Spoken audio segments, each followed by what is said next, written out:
Up, Sumolings? It's your girl, Christy with AppSumo. Thank you for joining us today. What's today? Wednesday. Happy Wednesday. Today I'm joined by founder of Zag.ai, Chris. Welcome. Happy to have you. Thanks.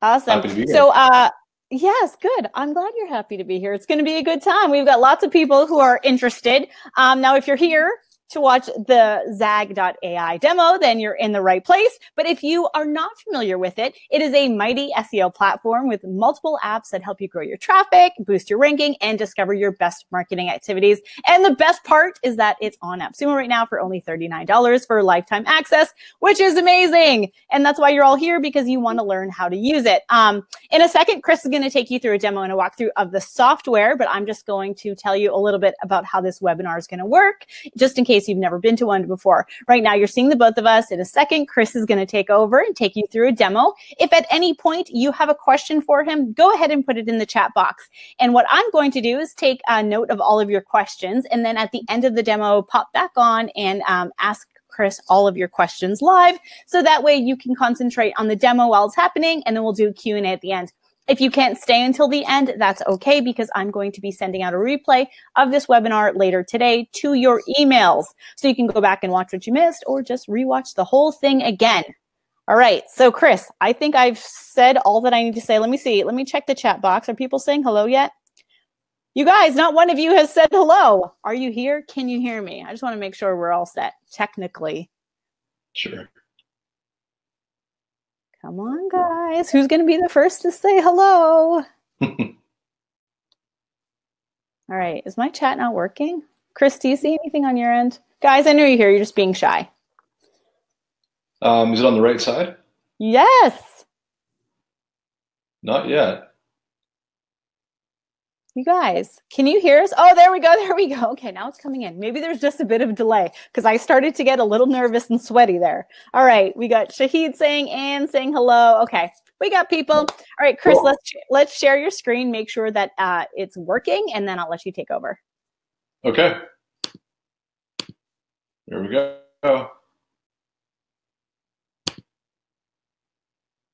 All right, awesome. Is that coming up okay? Yes, I see it. Okay, I'll let you take over. I'm going to shut down my camera and microphone now. Okay. Well, thanks, everyone. What I'll do is I'll just quickly walk you through the 5 apps that are part of the AppSumo deal, and just sort of go through how we use them, you know, how to get the most, and kind of some tricks in using Zag, using Zag in general. So we'll just sort of start with the basics. You can create up to 20 campaigns with the LTD, and all a campaign is basically a project bucket. So let's just say we have a company called Red Shoes. We can create a sort of project bucket for this. This might be a client or another project of yours or whatever. So let's just say it's a book company or something. We'll create the campaign, and then we can start adding apps into it. So again, it's just a project folder. So we've got Red Shoes and My Campaign. So I'll go back to Red Shoes. And from here, you can add an app. And so, you know, a bunch of you have already played around with stuff and have added some apps and so on. But there's a few ways to do it. You can just click New App up here, or Add Application down here. And what you can do as a Sumoling is you have lifetime access to all of our analytics and insights apps. So that's all the ones down here. It's SEO Prospector, First Impressions, Treasure Map, Raving, Referrals, and the Big Picture. So I'll just go through each. SEO Prospector is, wait, you have to quickly activate them, and then it'll populate. There we go. SEO Prospector looks at your Google Search Console data. And so what this does, I'll just connect to it as I'm talking about it. This looks at all the places where you're ranking currently across all of your rankings straight from the horse's mouth, straight from Google's own data. And one quick note on connecting to Google services, please ensure that you have pop-ups enabled in your browser. So If you're using Chrome or Firefox, please make sure that wherever that setting is, usually it's up here, that you have enabled pop-ups, otherwise you can't connect. So we'll go ahead and we'll choose a site that we want to look at. Let's just use one of my other projects here. And it's good.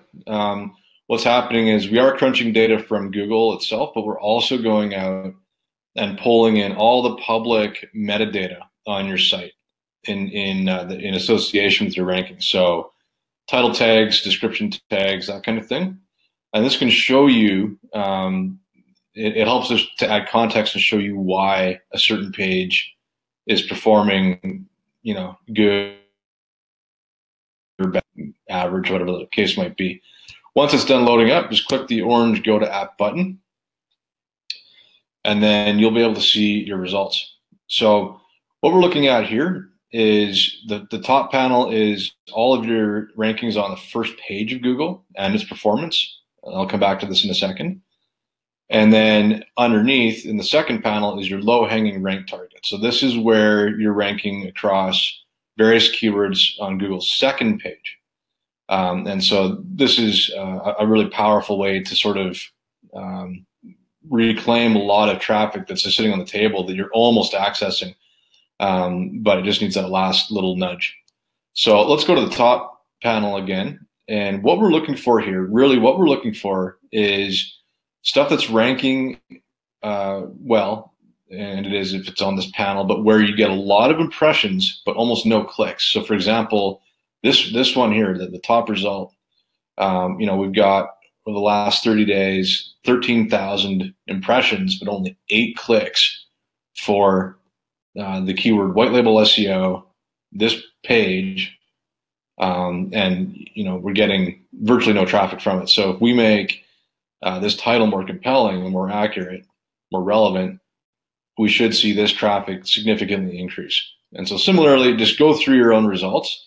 It's going to pull up whatever you have from GSC, from Search Console. And in this case, we've got 7 pages of about 25 results each to look at of page 1 rankings that we can optimize. And this is, by SEO standards, this is kind of one of the exceptions where you can actually see, I guess I could call it overnight results. Let's call it maybe 5-day results.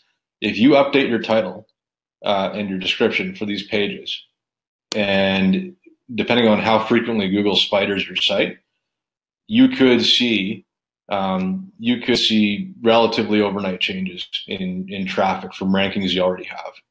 So to reiterate, this is on-page optimization, making your titles more compelling in terms of how they show up in the SERPs, in the search engine results pages, and that is going to have a huge impact on the actual traffic you get from where you're ranked right now. So for clients and stuff, this is a big one because you can if you land a new SEO client or whatever, you can hit the ground running with them and literally drive results for them, in week 1, which for SEO is typically unheard of. So really powerful stuff. For this section of the tool, low-hanging rank targets, what you're going to want to do, you're going to want to look at mostly specific pages rather than the home page itself. So we've got the root domain here. We want to look at more or less internal pages, like if there's a blog page there, another blog post, that kind of thing, because this is where you can actively impact the ranking of that specific page by adding links into it, by having more of your site's own internal navigation point to it, just to funnel more link juice at it and kind of increase its authority in Google's algorithm, as well as getting other sites to link to that page in particular. So for example, how to respond to negative reviews on Google, this page here, it's ranking on position 11, which is just the very top of page 2. It would take almost no effort to roll this over to page 1 as an example. So anyway, I'll move on from this tool, but as you can see, this is super powerful. It's a great way to prioritize kind of your first, easiest, lowest hanging wins with SEO. So let's go back to the overview, and we'll head back to the prior campaign here. And let's tackle first impressions next. Let's take a look at that app. Okay, so I'm using a pretty small screen, just so you guys know. Typically, when you're using this on a larger device, it's going to look a little better formatted, and these visual elements won't be stacked on top of each other. Anyway, so what we're looking at here for first impressions, we're looking at the pages on our site that are actually responsible for turning visitors into conversions or visitors into sales. And so some of these will be fairly obvious, but there's going to be some surprises in here too, and that's what we want to look at. We want to use our existing data to kind of lift out hidden surprises from our own results that we might not be aware of. So what we're looking at here is we're looking at the number of conversions total from our various landing pages. And these are relatively straightforward results. These aren't going to be too earth-shattering. But as we go down to the second panel, the traffic-weighted performance, this is where we can look at, in particular, the conversion rate in descending order of traffic. So let's just expand this view out. Let's go to 25 results.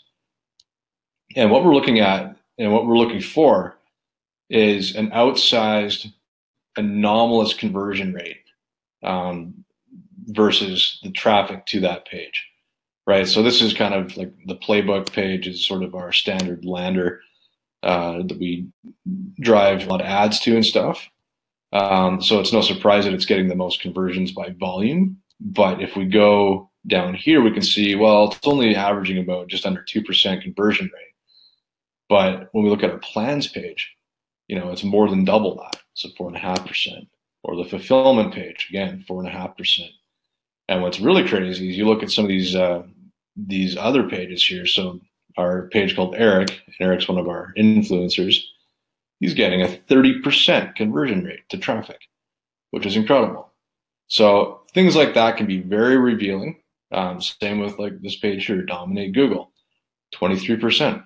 So this can be a great way to sculpt and influence your own content strategy by quickly rearranging your data in such a way to lift out these kinds of insights. And it's something that you can do every couple of weeks as your traffic sort of builds up and as you're adding new content to your site. And this is a great way to save a lot of time and drive way more results for the same amount of effort. So let's hop into the next app. Let's take a look at, let me quickly cover Treasure Map just to sort of talk about this. This app here, this is more for if you are also running paid traffic. You can let your organic data inform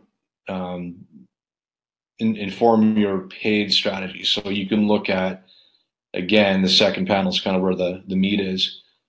You can look at where at a city or a country level, you're getting the most performance, the most engagement for whatever reason. And this is where there's some real surprises. So when we look at, well, I'll put it to 50. When we look at cities like, say, Chicago converting at 1% or 1.5% versus cities in Australia that are double that, right? Or Toronto, which is 4%. This can tell us a lot about where we should be focusing our geo-targeting on the paid level, right? Because that's where we have control over that. So it's more of a tool. It's an insights tool for media buying, but it uses your organic data to save you a lot of time. So a little more edge case, but really powerful for the full spectrum marketers. Next up, let's take a look at Raving referrals. I really like this one. This is great, especially for a little more established sites.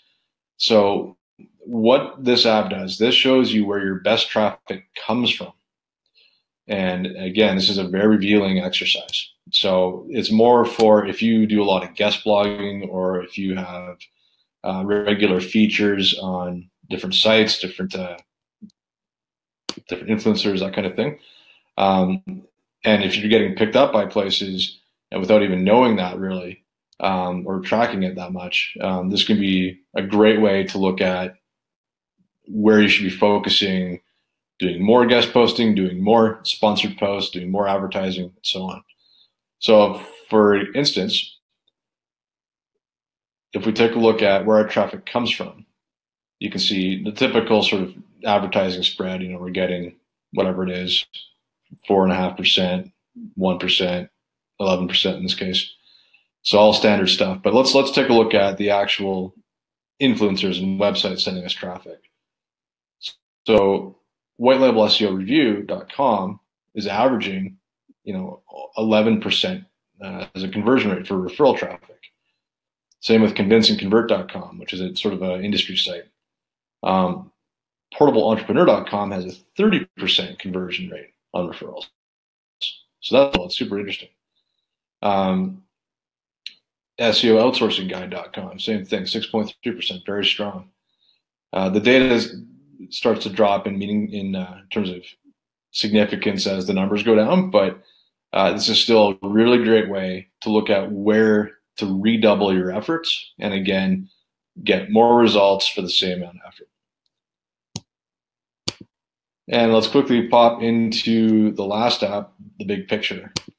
So this is kind of a bird's eye view. This is your business from 30,000 feet, and it shows you really what's driving your results, really what's driving the needle. And this is, if you have clients, this is really an excellent way to kind of prove the value of what you're doing. And I'll get to that in a second. But what we've got here, we've got, we call it a spider or radar graph that shows you the relationship between traffic and conversions by channel, right? So we've got a lot of traffic from referrals, but not that many conversions. In social, it's a little more evened out.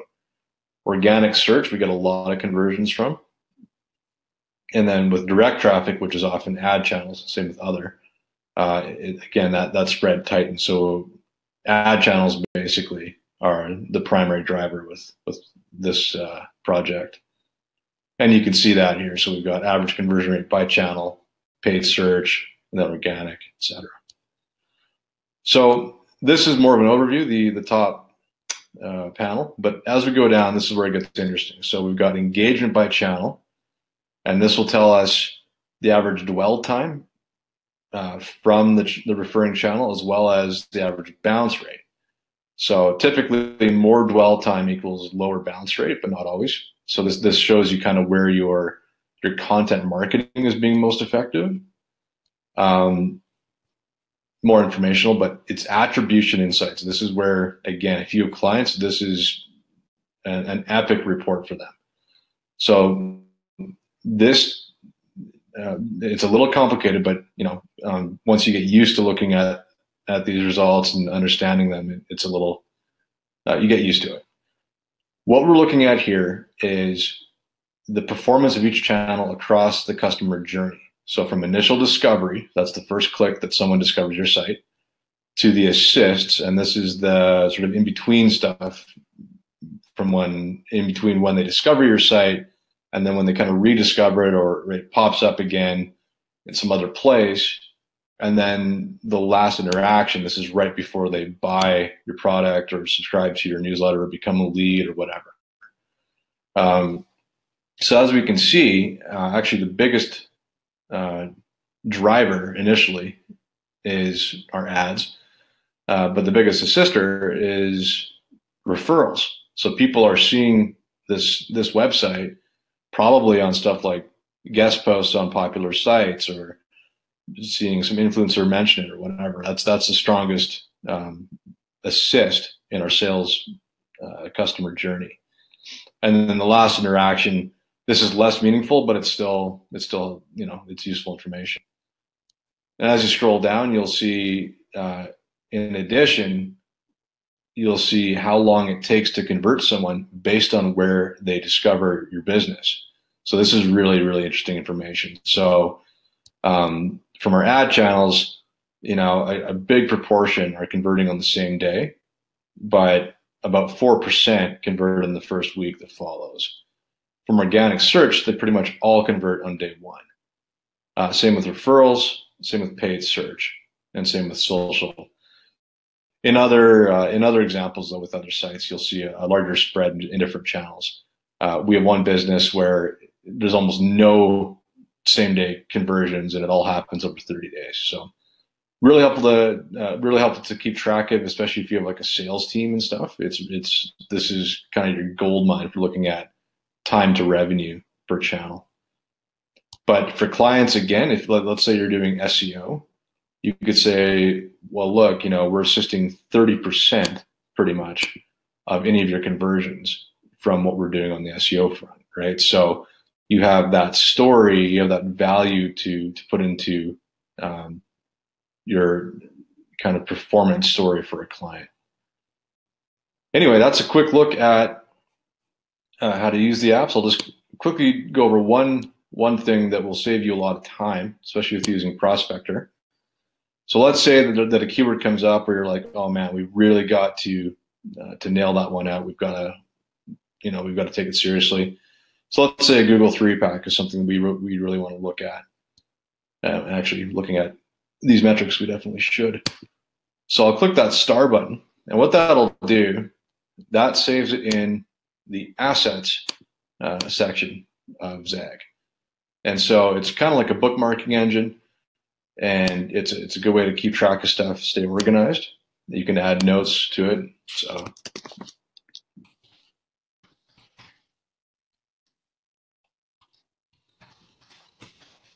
whatever you want to put there. And then from there, you can either export your results to a spreadsheet if you have a whole bunch of stuff, or you can create a shareable link.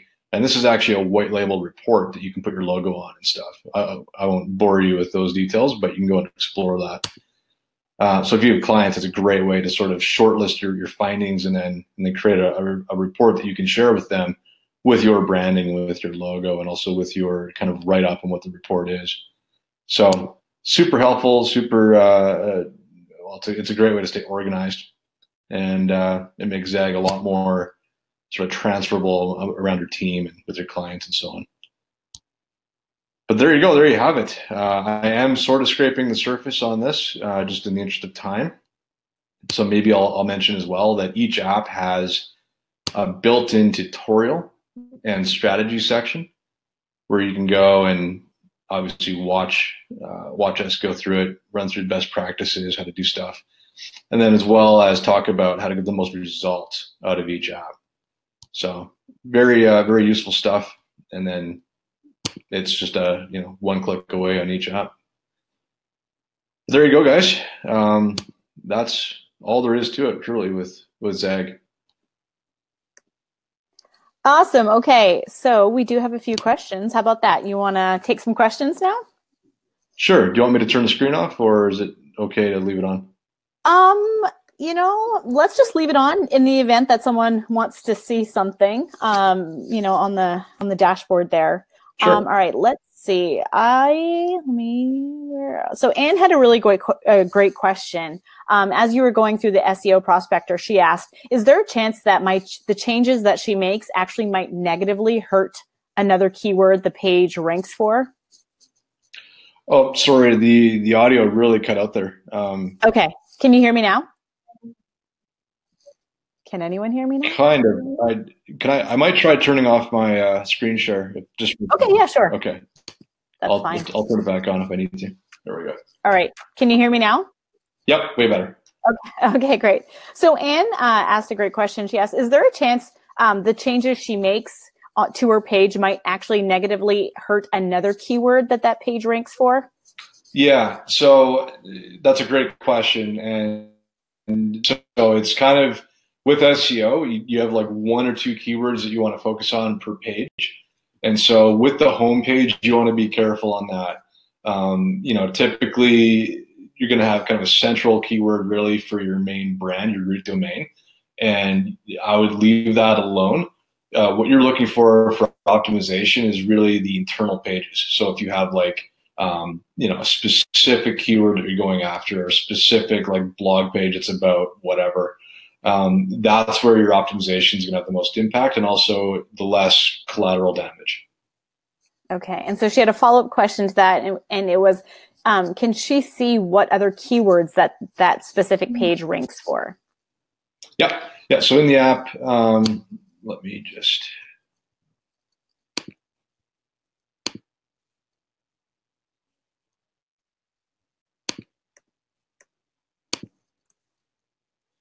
So you can see the position actually right here in this column for each ranking. So you can see. We can't see anything. Oh yeah, okay, there we go. We couldn't see anything. It's a black screen, but now it's up. Okay, cool. So right here where my cursor is, you can see the actual ranking for the keyword and page. And some of this data, like this does come straight from Google. And so what often happens is you'll have like different geo versions of Google that are going to show, say, multiple page one rankings, but this could be like the Canada version or the US version. And unfortunately in the API, we aren't able to easily determine that. But anyway, in general, for less active sites, say, it's not that much of an issue. But you'll be able to see the keyword that it ranks for, the details of the page, the actual ranking, and then how many impressions that keyword has been searched for in Google in the last 30 days, how many clicks that page of yours got from those searches, and then other internal metrics here. So the click-through rate and the relative performance to your other pages. All right, and we have someone asking, how do they get to that page? Where can they find that page? In Zag? Yes. Okay, so when you're on the welcome screen, you'll see this when you first log in. Once you've activated the app inside of the campaign, then it'll either be just under apps active for my campaign and then go to SEO prospector, or you can go down in the apps navigation menu, go to my apps, and then you'll see SEO prospector. But you need to add it though to the campaign. So let's go over this other campaign, Red Shoes. Let's say you wanted to use first impressions. Before you can use it, you have to scroll down in the Add Apps page, click on Preview for whatever app it is, and then click the Activate button. So that's how you add an app into a project, into a campaign, and then you can access it just like how I described. Okay, great. Now someone asked, when configuring the first impressions, should I leave the minimum conversion threshold at 1? So this depends more so on how much traffic volume your site has. That's a great question. So if you have a lot of traffic, and we have one site in our arsenal where it actually gets about 50,000 users a day. And so our minimum thresholds are like 100. But most sites here for first impressions, safe to go to about 3. I think 3 is going to be fairly safe as sort of an app. It's going to recompile. Nothing will change too substantially here for this project, but that'll rule out kind of like just random noise, and you'll get a better data set usually. Awesome. So we had someone asking, so is this like using analytics? And I know that some of the apps just give you a lot of data and a lot of numbers and stats to look at. So is this like using analytics? Yeah, so, oh, go ahead. Sorry, I missed the last half. No, that's it. I was just going to say, so is this a lot like using analytics? Yes, sort of. Where the difference is, where the primary difference is that Zag is sort of pre-configured to save you about an hour to 2 hours of time for each report that you'd otherwise have to spend building in Google Analytics. So for example, like with the big picture, to build out this level of insight into your attribution journey, I mean, it would take like probably 1 to 2 days of spreadsheeting to take your GA data and put it into one view like this. So it really is about being able to take your data and make it more actionable as quickly as possible. With SEO Prospector, the difference here is that actually Google will not show you your metadata. And so our app does that specifically for you, and which obviously, is quite useful for deciding or for helping inform why it's performing, great or performing poorly or whatever. So, I mean, that pulls up. Same with, in general, how we display the data from Search Console. Google won't bring these things into a single view. You'll actually have to create it using Data Studio or a spreadsheet or whatever. At least not in this way. Lastly, there's actually a third component to this. So if we want to scan a keyword in the second panel there to get a sense of the competitive data that it includes. No, that one didn't. Actually, we might have a bug here, but we had to fix it. This might be impacting it. I'll try another one. But typically, when this is working, which will be the next day or so,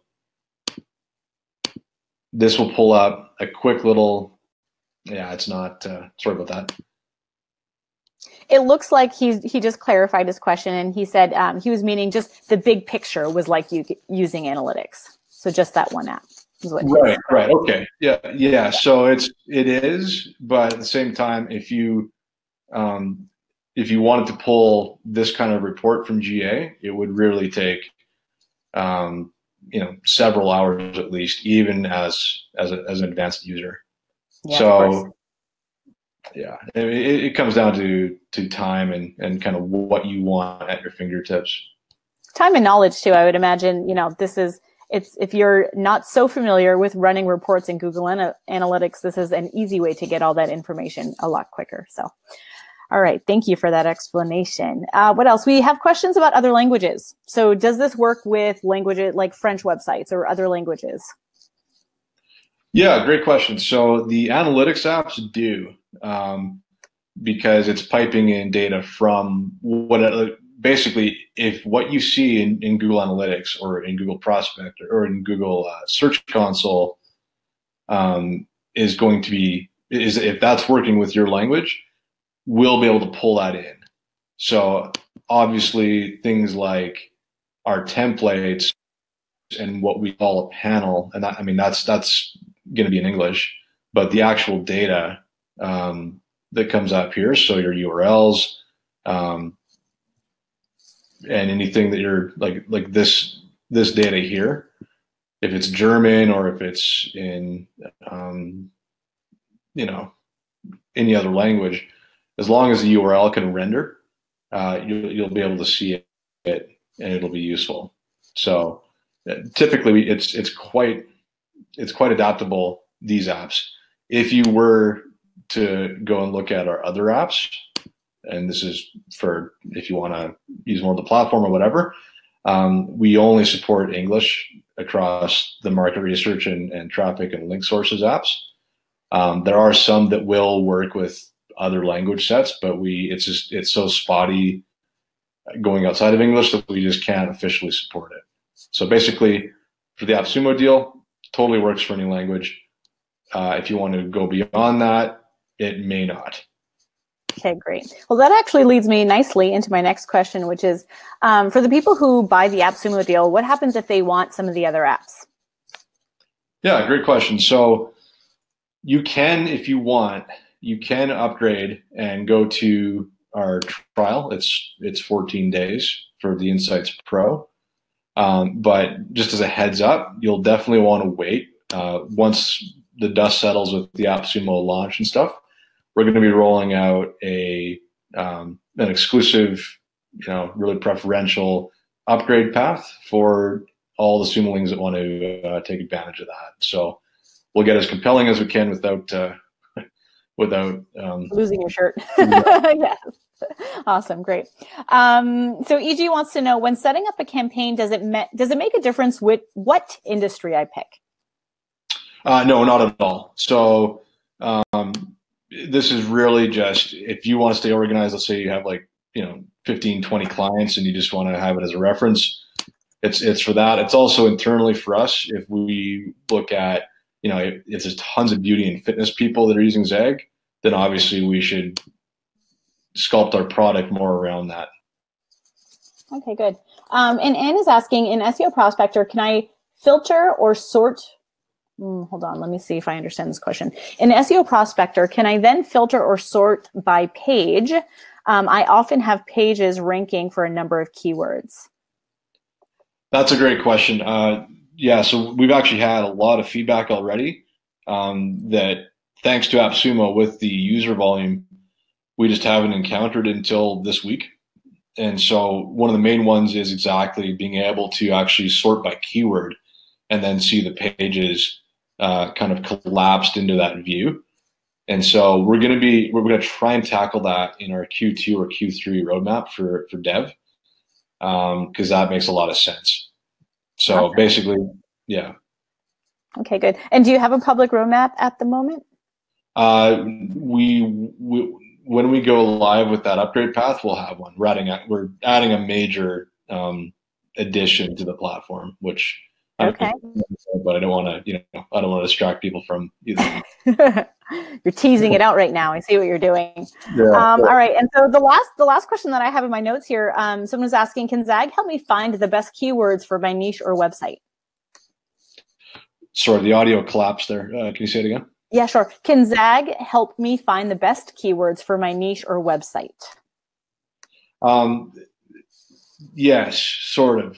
So with the apps included with the LTD, you'll be able to infer that from your own data if you are getting traffic from those keywords.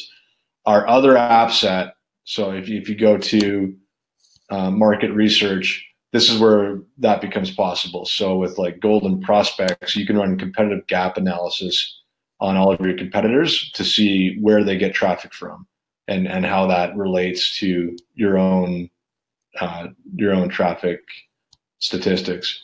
So, from building gaps, from using our other tool where you can expand into your market using AI, and that's why Zag.ai has that name. You can really go beyond what conventional keyword research tools do by looking at sort of a huge set of content across your market, and then using AI to fish out all the detected keywords, concepts, themes, etc. In that range of content. So we do have a lot of powerful tools for that, but it's not part of the LTD. Just to be clear on that. Okay, awesome. Thank you for clarifying that. Okay, well, you know what I would love, Chris, is you could let them know where they could get a hold of you after this webinar in the event that they have more questions or need something. Yeah, for sure. So the easiest way, and it's it looks like an automated thing, but really just if you log into Zag and click on that pretty picture of me there, it'll pull up a little chat thing, and just click on the new conversation button or all conversations, whatever. And that goes either straight to our Slack, our own Slack channels. And if we're not online, it goes straight to email. And we've been knocking on support tickets usually like within the hour. So we'll get right after it, and we'll help you out as fast as we can. Awesome. And I would also recommend that you guys take a look at the deal page, because there's lots of questions that have already been answered there as well. So Chris, thank you so much for doing this demo. It was very thorough, and people seem to be excited about it in the comments. So that's the good news. And guys, like I said, I will send out that replay later today. Thank you so much for joining, and we'll see you next time. Bye. Thanks so much.